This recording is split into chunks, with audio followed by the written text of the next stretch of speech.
testing, testing, 1, 2, 3, testing, testing. All right, so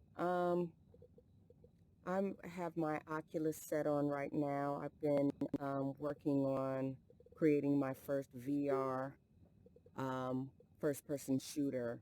It's VR Defender. So I've so far I've worked on building the environment. This will be my second game. So I put an enemy in here. So as I look around, see I have a celestial skybox. I'm on another planet. This is my little fortress here. Right there in the center, I just put an enemy. It has a life bar hovering above it. It's, full of life. These right here are teleport points. So I've assigned a laser and a teleport beam to the A button. So when I touch it, it automatically, see if I'm not touching it, the beam doesn't come up and it's only on the right touch controller. But when I do that and I'm just touching the button, but when I press it, I actually teleport to that actual point. I've assigned a couple of guns, left and right hand, that I can engage when I press the side buttons.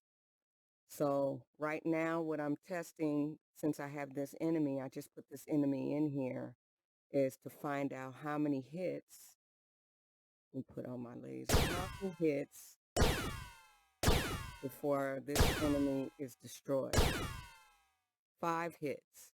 So now I know within 5 hits that I can destroy this enemy that I placed in there, and that also that my health point system and my destroy system is working. So all of my teleport points,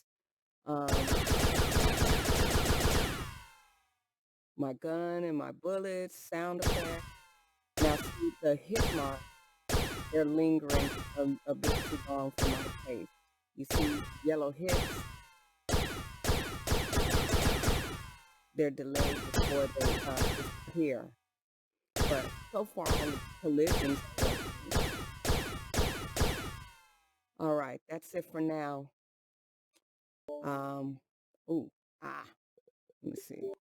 See, that's one thing. You see this, if you don't disarm the guns and I try to exit out, the guns end up all in my face. See?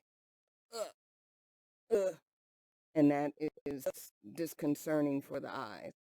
So, in order for that to not happen, I have to disengage the guns and then exit out of the app. Bam. No guns in my face. And that's all I need to do for now. And I'll keep testing and keep updating as